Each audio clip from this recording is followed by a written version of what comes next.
Next on Live.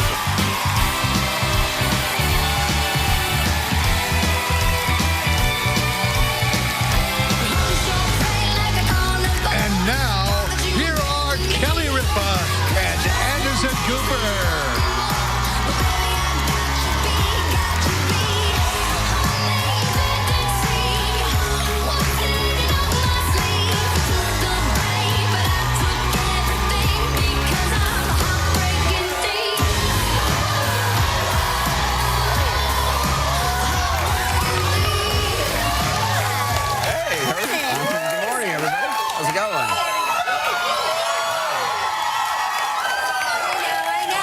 Nice to see you all. Oh my gosh, am I not mic'd? You're not turned on. I'm not turned on. I am. Wow. How dare they suggest such a thing? Good morning, everybody. Good morning. It's Thursday, June 2nd, 2016. Back today as my co-host is Anderson Cooper. So was there, today, of course, is your son's My birthday. son's birthday, Yes. Michael. Was there a big birthday celebration? Tonight. Tonight there's going to be a big birthday celebration. Do you want me to help you with that? I mean... This is like yesterday when we were on that ridiculous hoop. Yes. And my mic fell off. That's correct. Yes. Yes, as a matter of fact, I think we have footage of that. Do we have footage of that? Yeah, I don't that know, was maybe. among. It was like being a giant white bird in a hoop. It was one of my favorite moments doing that with you yesterday. Was happiness for me. Can you hear me now? Yeah, I walked into the newsroom afterward. Oh, here it is. Yeah. Back down. Oh my gosh. This was the most. Wow. Oh my gosh. So you want to bring your hips to sit back down on the hoop. There you go. I look like, God, I didn't know how, first of all, feeble I looked, and I look like I'm about to have a coronary on that hoop. No, you know what was... I can't believe that any club actually does that exercise. That just seems like an insurance nightmare. Are you sore today? Because I'm very sore. I feel like I had a mini stroke, to be honest. I literally, my head all day, I felt like... I don't know what a blood vessel is, but I feel like a blood vessel burst in my head somewhere. Well, let me just say this, that Jan Chalet and I looked at each other, and we started talking about it. Like, we sort of had, like, this post-mortem of, like, what could have gone wrong. And I said, the man has been in war zones. You've been in the middle of earthquakes and nuclear meltdowns. And I said, and we're going to kill him exercising on a hoop? Like, that's not the way to go out. I walked into the newsroom, and my executive producer over at CNN was like reading the paper and doesn't even blink, just like, saw you on that hoop.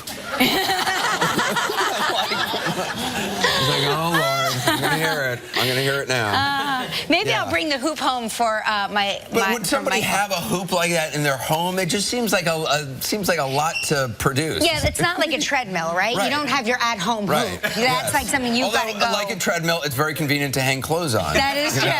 Which is what all those treadmills end up doing anyway. But anyway, do you remember the Nordic track? Oh yeah, of course. I always, as a kid, wanted the Nordic track, or maybe I wanted the person who exercised on the Nordic track in the commercial. I get them confused.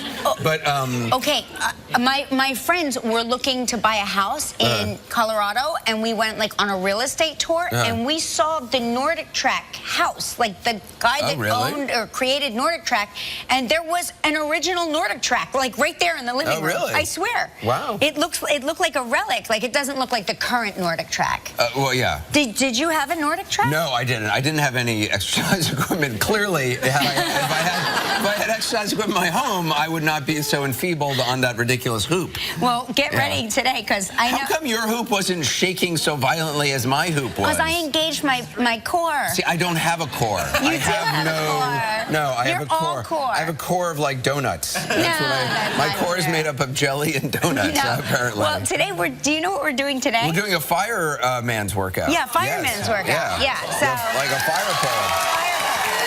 A fire pole. Which is appropriate because I live in a firehouse. Yes, I live in a 1906 firehouse that was decommissioned, and I live in it. But I have a pole on every floor. Everyone always asks me, "Oh, do you have a pole?" I'm like, "Actually, I do. I have a pole on every floor." You do. Because I wanted to restore it to its original firehouse condition. I've got a pole, and it's got a stable in the back because the original engines were horse-drawn. So there's actually a stable so I could have 3 horses. Yeah, I could ride to work on a horse. Or that wouldn't attract a lot of attention in New York. Or Mark and I could move our family into your stable. Yes, I mean, think about that. That is true. You do have one of the great homes in New York. It's cool. It's really it's an old firehouse. It's really amazing. And what's nice is a lot of the firemen who have worked there over the years come back with their families, and they're really happy that I restored it to what it was. 'Cause I think people were afraid I was going to sort of, I don't know, tear it down and make it into a condo or something else. I was like, if I have a firehouse, I want it to be a firehouse. So the firemen come back and tell me stories of like, oh, this is where Joey, did this and all this stuff. So it's fun to know. I have gone down the pole, in case you're wondering. You have slid down my pole. Yes. And you stand, and what's great is that Anderson stands at the bottom and he catches you. Well, because he's afraid of you just keep on. I'm afraid of it's an insurance nightmare. I'm afraid, yes. So I'm ready to catch you if necessary. At a moment's notice. Yes. In fact, we have an office party there for Christmas every year, and so at CNN, and so all the folks who I work with and their families come, and everybody usually has a few drinks and then wants to slide down the pole. And my assistant Joey is always like, I'm going to videotape it so that if somebody falls, they're not going to sue you. So all of a sudden, Joey's always videotaping. I'm like, Joey, it's all right. I think we're okay. Guys,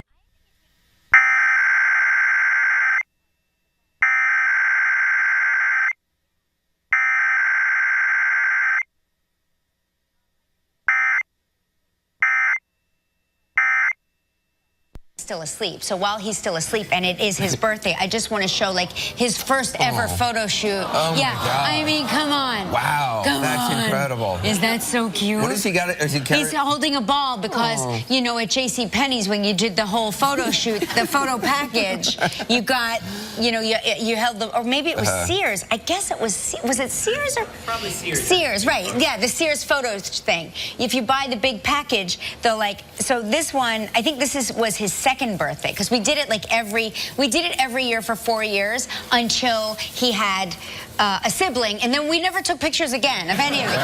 So that's really true. You know, in an office when they pass around cards for people's birthdays and stuff in an office, and so I feel like there's always a card being passed around. You always just quickly sign it, whatever. So I read this news story, and I mean, it's not really funny, but it's sort of funny.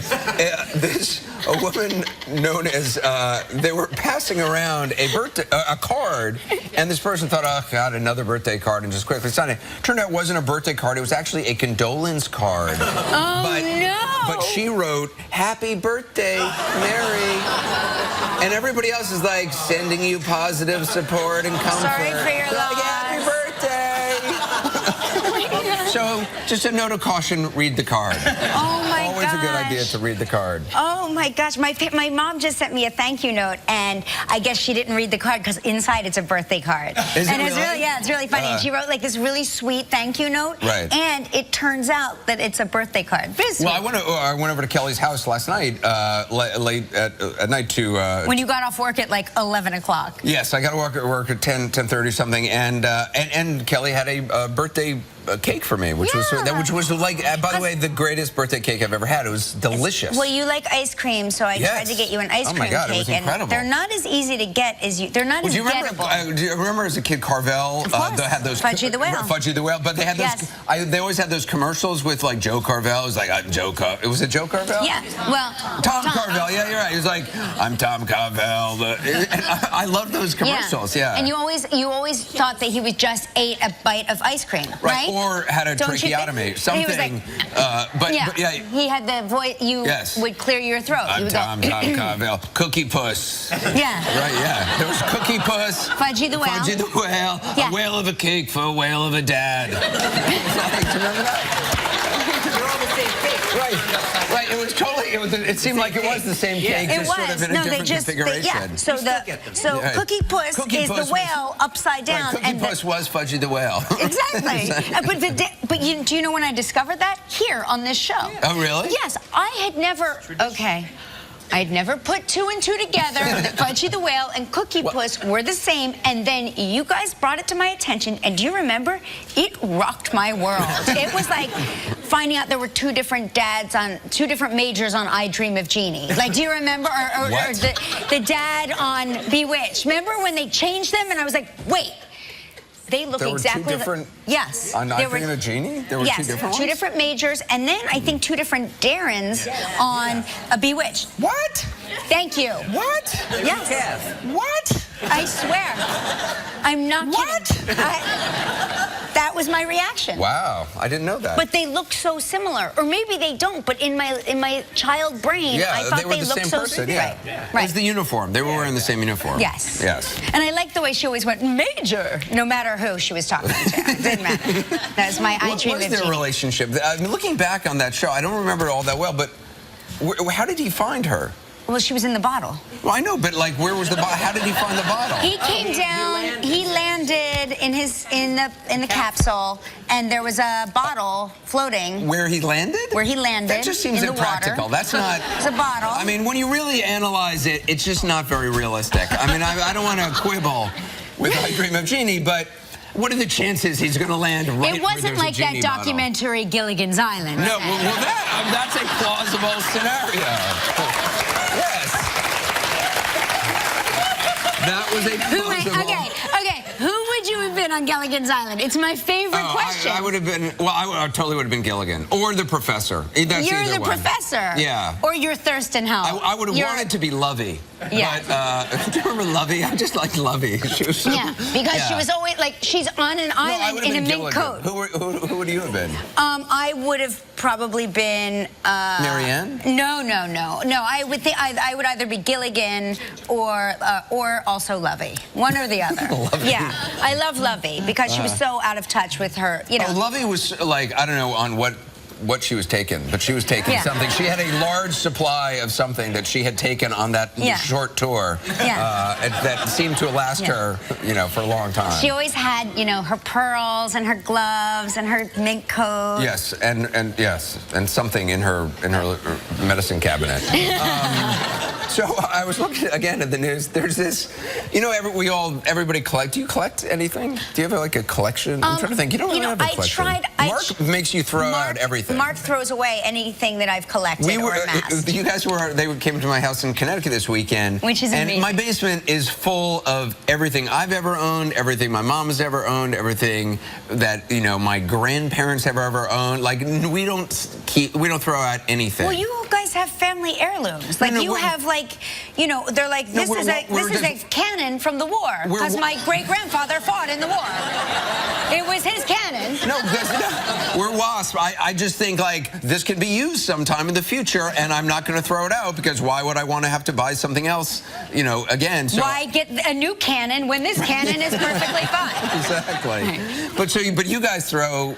Marker's like, we don't have anything. We don't have any storage. Like, you like everything fresh and clean and new. No, it drives me insane because I am more like you. I believe in saving everything. But what Mark does is he waits until, say, we take the show on remote and say we go to Hawaii for a week, and that's when he makes his move. Oh, that's when he does it. And he cleans out the entire house, and I say, where are the children's photo albums? He's like, I may have put them somewhere, and I know what that means. Put them somewhere means I probably put them in the waste bin when I cleaned out the storage unit, because he finds out where I'm hoarding my things, and he breaks in and... I love going to people's homes and just discovering what they collect, like, little figurines or whatever. I read there's a woman who has what she claims is a $90,000 gnome collection. Oh, my gosh. She collects garden gnomes. Wow. If you take a look at this, there are an awful lot of them. Yeah. Now, in my opinion, and I'm sure in her husband's opinion as well, she has maybe she has spent $90,000 on these gnomes. I don't know that they're actually worth $90,000. Because a lot of times you spend money on something that you think retains its value. Yeah. I'm not sure gnomes retain their value. I'm just saying. But you never know. there could be a huge market for garden gnomes. I could be, you're right. Oh, right, Beanie Babies. Just think if we had all held on to those. Right. Because And Cabbage Patch Kids, I remember interviewing somebody who had like an entire, built an extra house for their Cabbage Patch Kids. I remember my dad having to buy a Cabbage Patch doll out of the trunk of somebody's car on the side of the road for my sister for Christmas. I'm not kidding. Because they were so impossible to get that my dad's like, I met a guy on the side of the road. I was like, unbelievable that we're going Meet me at Route 3 in Paramus. I got two Cabbage Patch Kids. I got Lisa and... Did the Cabbage Patch Kids, they all had names, didn't they? I guess. Do you remember I think they had names and birth certificates that came with the Cabbage Patch Kids. Well, they were born. They were born, by the way. The other thing that just freaks me out, and I'll just do this quickly, is, you know, have you ever, every now and then, like, you'll walk down the street and you'll see somebody and then you'll realize, oh, it's actually a statue that, you know, there are all these, like, statues that look like this. It's like a guy playing a guitar. Yeah, that's... I always find them slightly creepy. There's a town in Texas which has now built a statue of two people taking a selfie. That is very lifelike. Yes. And it's apparently annoyed everybody else in this town. They're all like, this is horrible, this is terrible, we hate this statue. Why do they hate it so much? I don't know, because it's just... It's representative of here and now. I know, but I don't know. I'm not sure I'd want a statue of that. I mean, I'd rather have a statue of like a dog peeing or something. Yeah. Or, I don't know, just something a little... What's interesting is it looks like they're in a nice area, but they're clearly dressed for like, they're in rain boots and scarves, right? Yes. They're dressed for winter. Yeah, well, yeah. Do you notice that? They're dressed to go... That's right. In fact, she's dressed with a... They're dressed to go fox hunting. It's like a big scarf. Yeah. She's got a giant snake around her neck. Or maybe that's maybe that's the problem. It looks like a giant snake. Yeah, those are too realistic looking, I think. Yeah, I don't know. I'm not a fan of these kind of statues. The annoying ones are the ones like outside hotels with someone hailing a cab. Have you seen that? Yeah, I have seen that. Those do drive me crazy. Did you see this? I'll show you this one really quick because this kid, there's a sculpture, a Lego sculpture. It's a $15,000 Lego sculpture. Oh, I saw this. Yeah, and the kid literally knocked it down within less than less than 1 hour into the exhibit. The kid knocked it down and it spent 3 days and nights making it, and this is what he became. Aww. So, can you imagine? I mean, that, by the way, that is something I would have done as a kid. I've been like, oh, look at the Lego sculpture, and I would have destroyed it in the process. Were you a clumsy kid? I was a clumsy kid. I was a clumsy kid and very shy kid, and I had a kind of a weird speech issue. Like, I was sort of slightly dyslexic, and I couldn't read really well, and I couldn't really pronounce a lot of words. I still can't pronounce. You may not notice this. I can't pronounce words that have two T's together. Unfortunately, I live... You always say button. Button is what I say. Button. And I live in Manhattan. Which is a problem because I can't say Manhattan. I live in Manhattan. So I make it as D's. But when I was a kid, it was much worse. I'd be in an elevator, and I was really shy as a kid. And people would, come in the elevator, and I'd want to get out, and I'd say... I'd want to say, excuse me, but all I would say is, coos me. Coos me. Yeah. It's the most adorable thing ever. I want that to be the ringer on my phone. And one time, we were in class, we were learning how to cook, which didn't really stick, and I had to make a pumpkin cake, and I had to go out and buy the ingredients, and the ingredients, said like 1 pound of pumpkin filler or whatever. So I went to the store, and I was like, I would like an ilb of pumpkin. They were what? An ilb of pumpkin, because it said LB. Yeah. How old were you? Were you 18 or? Yeah, no. This was in college, and it was a big day for me.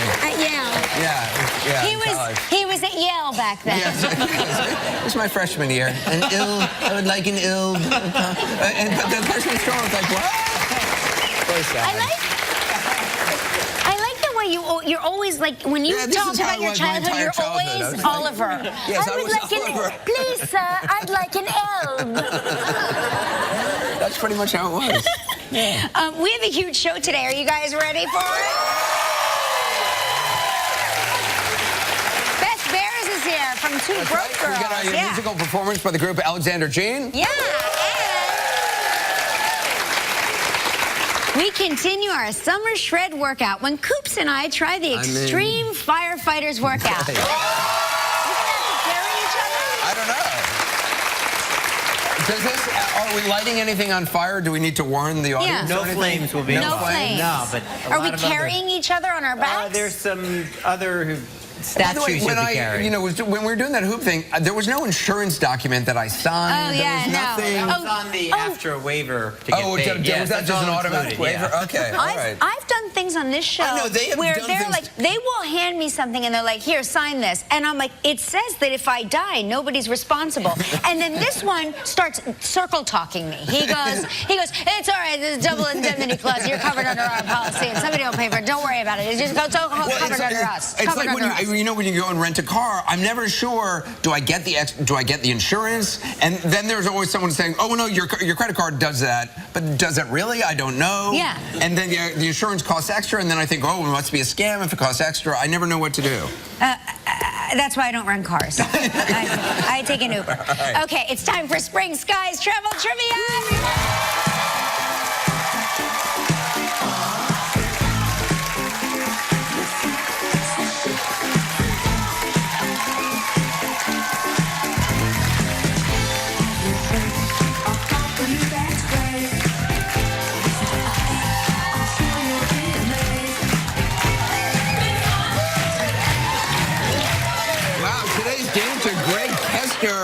From Allen, Texas. Wow. You were on your hands. That was amazing. That was crazy.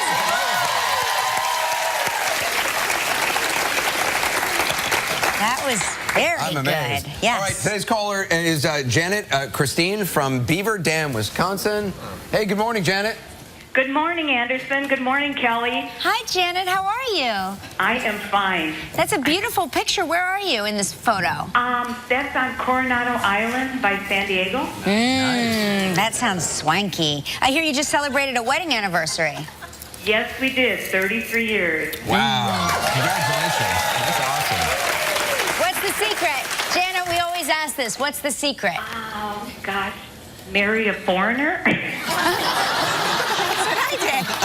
Kind of. I kind of did that. Yeah. Okay. Yeah. All right. You married, your husband was an exchange student from Scotland, right? No, he was working. He was working for a company in Scotland that had their headquarters was in Fond du Lac, Wisconsin. Oh, cool. Oh. All right. Cool. Well, it's working for you. Let's see if we can win a good prize for you, okay? Thank you.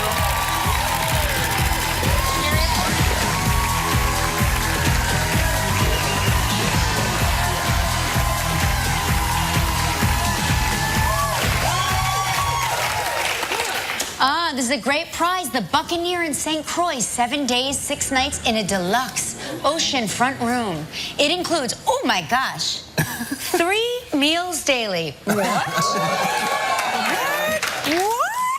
The elusive third meal. This trip is provided in part by Hotels.com. It's a prize valued at $9,500. Wow, $9,500. Yeah, you have 20 seconds and only one guess. Janet, good luck. All right. Thank you. Gloria Estefan appeared on yesterday's show. Whose double did Gloria say her mother once was? Shirley Temple. Yes. Congratulations, you and a guest will enjoy 7 days and 6 nights at the Buccaneer St. Croix.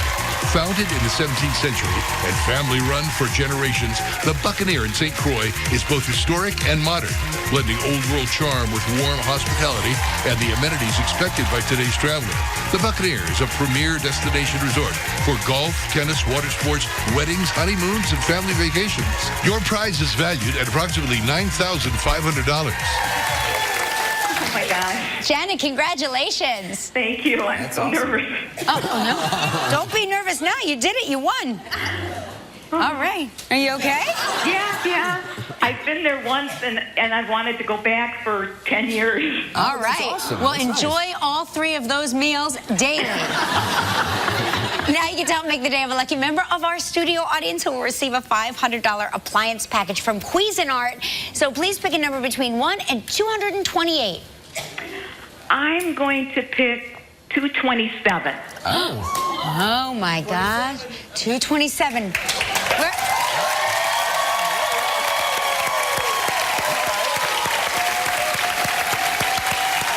Okay. That person. Is it you? that person was like, thought they had the worst seat in the house. Yeah. Turns out they had the best seat in the house. Yeah, we always give the prize to the person with the absolute worst seat. That's right. So that's good. Congratulations. Coming up next, Beth Behrs. We'll be right back. Still ahead on live performance by Alexander Jean. Anderson and Kelly go head-to-head when they try the firefighters workout. And coming up next, Beth Behrs. Welcome back, everybody.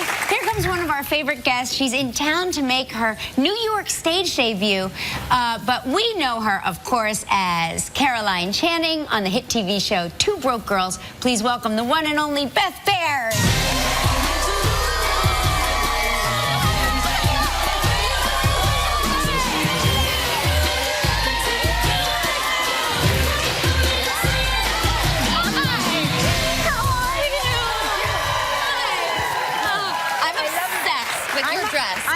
Talking about is your dress back there. I want it You're wearing so sort bad. of the same dress, aren't you? No, hers is way better. I'm just staring at it. I'm like, I need to get it. I disagree, but it's so funny. In Anderson's mind, we are wearing the same dress. I mean, That's such a boy thing to say. They're both pretty and frilly. Yeah. Thanks. Thank you. I know nothing about dresses. All right. Well, I'll teach you. I'll teach you all you want to know. You can try these on after. No, it's not my thing. So you're a temporary New Yorker now. I am. How do you like it? You're here the right time of year. I love this city so much. The energy here, especially as like an artist, I'm just like inspired every day. You're people watching every day. The fashion is insane. You're also a big foodie, I hear. Huge foodie. So this is a great city for that. I've been eating my way through it.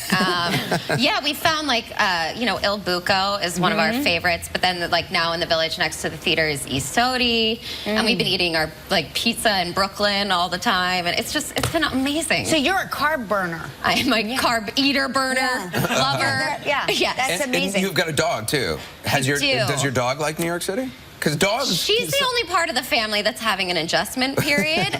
She's very prissy. She's very LA. Oh my gosh, look how cute she is. She doesn't like the concrete. Like she's used to grass. And so when she uses the restroom, she goes up into full crow pose so that her back legs will not touch the ground or her urination on the ground. And it's the prissiest thing. People have walked by and like laughed at us because she's like walking all funny and like going into crow pose. So that's really funny. We have the opposite. Our dog hates grass, and especially damp grass. It makes her really nervous. So she will only go on the concrete. Yeah. That's such a New York dog. Betty needs to get it together. Yeah. She's like, hey, what's up? I'm over here on the concrete. And Betty's like, where's my car? Right. Where's my driver? Yes. What's going on? Where's the beach? Hey, listen, we have to take a commercial break, but we're going to talk about your dream come true when we return, okay? More with Beth Behrs. Beth Behrs? So you're starring in a play that has a very long name. We're just going to call it A Funny Thing. I could tell you the full name if you want to hear. Can you tell us? Yeah.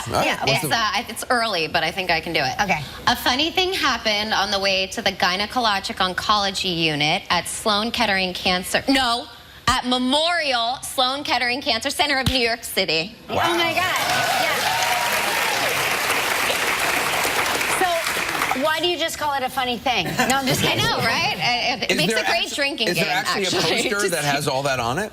Yes, the marquee at the theater is amazing. They made the letters get smaller and smaller, so by the time you get to New York City, it's like little letters. It's like really fine cute. print. I feel funny asking this, but what is the play about? It's about two strangers who meet on the gynecologic oncology ward at Sloan Kettering Cancer Center, and kind of how they find love and laughter through their pain, and it's actually really funny, and it's an amazing writer, Hallie Pfeiffer, and directed by Trip called Happier. And opening night, it's been in previews, and then opening night is next Tuesday. How have audiences been? I mean, do you find, I always wonder when you're an actor, do you see the audience? If people are on their phones, do you see that?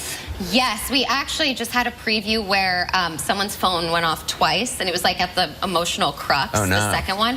Right. And two people actually got into a full verbal fight. Really? As we're on stage, which is on Two Broke Girls set or here, you don't have that, but in live theater. So it's definitely a challenge as an actor to keep going through that. And they obviously were like, yeah, we're over the plate. We just need to have this fight right now. When they were having the fight, did you pause to let them finish? No, you must have kept going. We kept going. Yeah, because if you go, I mean, if I was like, cooler, maybe I would have been like, excuse me, I'm acting here. Don't let the play out. Right. Oh my gosh. Well, how long is it the play? It's here through July. Okay, great. And it's, I can't recommend it more. It's been the best experience We're gonna come ever. see it.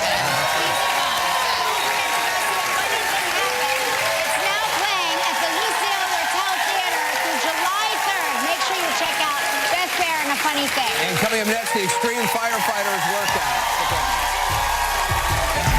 Okay. Oh, we're in 2 minutes. Yay. It is getting hot in here. We're turning up the heat today.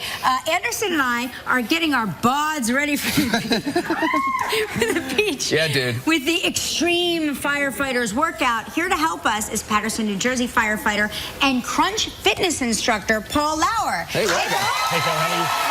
Great to see you. Anderson, pleasure. Okay. Anderson lives in a firehouse, so he's naturally at an advantage. Okay. So what are we doing here? So what we're doing here first is battle ropes. All the exercises within this workout are unique because these are things you could do when you're at a fire. So these are our hoses. So battle ropes. Knees are bent, hips are pushed back, nice flat back, and we're going to just start working these things, and then you can alternate. This is going to work your core, your shoulders, total upper body workout. I don't like any exercise that makes a lot of noise. Yeah, it makes sense. Okay. You have a more silent version of this. Okay, now we're going to do another fun activity. We're going to move over here. We've got 70-pound dummies. Okay, we've all probably dragged a dummy or two in our life. So here, you're going to get low. Hips are low. Knees are bent. It's tricky. You're going to come down here. You're going to pick it up and then start dragging backwards. Okay? So hips back, knees bent. Pick it up. It's heavy. Oh, my gosh. Get underneath. Drag. Now you're going to drop that dummy. Drop that dummy. Now you're going to get low. We're going to push this dummy back. You're going to get it here. Exactly. And you're going to just drive with your legs. Yeah, do it, Paul. No, you're going to do it. Push. Come on, push. All the way. Well done. It's a lot harder than it looks. Just like being at the firehouse. That's pretty tough. Okay, so now we're going to go to the axe swing. This is a fun activity. It looks like a big lollipop. It does. And you can really pound this into the ground. Left foot is forward. Okay. Left hand on the bottom. Right hand here. You're going to swing it back and slide your right hand down and drive it into the floor. I like this. Down. Good. Hey, we're going to take a commercial break. When we come back, we're going to climb the pole.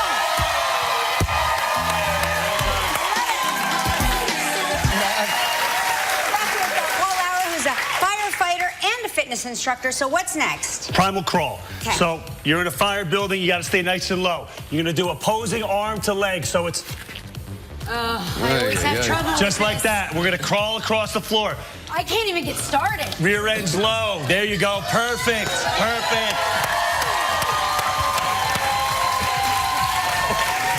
Hey, no cheat. From there, you're going to come to the pole. You're going to climb this pole. We're going to use upper body strength. Hand over hand, and you're going to climb up. And when you get to the top, you're going to ring this bell. And that's important. I have no actual upper body strength, though. Yeah, you've got plenty. Can we use our feet if we have to? Yes, you can. Okay. There you go. Oh! Come on. Come on. That counts. Okay. Kelly Anderson, now the real fun begins. Okay. It's going to become a competition. Oh, sure it is. And I've heard you're both tough. Come on over this way. We're really tough. We're going to do 10 You're going down repetitions with the ropes. A drag, push back, 5 axe swings, primal crawl. Then you're going to climb the pole. And first person to ring that bell. How many of these? Is out. We're going to do 10. 10, and then the thing. Okay. On my go. Oh, all right, and 5. Okay. Yes. We're going down. Ready, set, go. 1, 2, 3, 4, 5, 6, 7, 8, 9, 10. Here we go. Get this.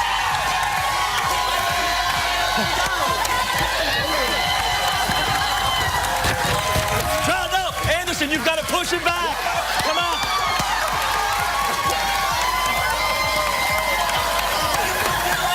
At swing, over here. 5. 1, 2, 3, 4. Primal crawl, down. On the pole. Come on.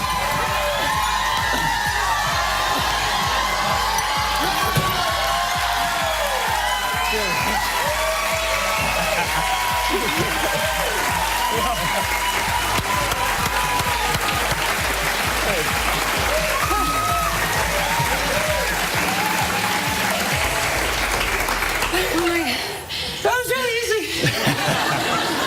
For more information on the Extreme Firefighters workout, go to our website. I don't recommend you do this without the aid of a firefighter. Well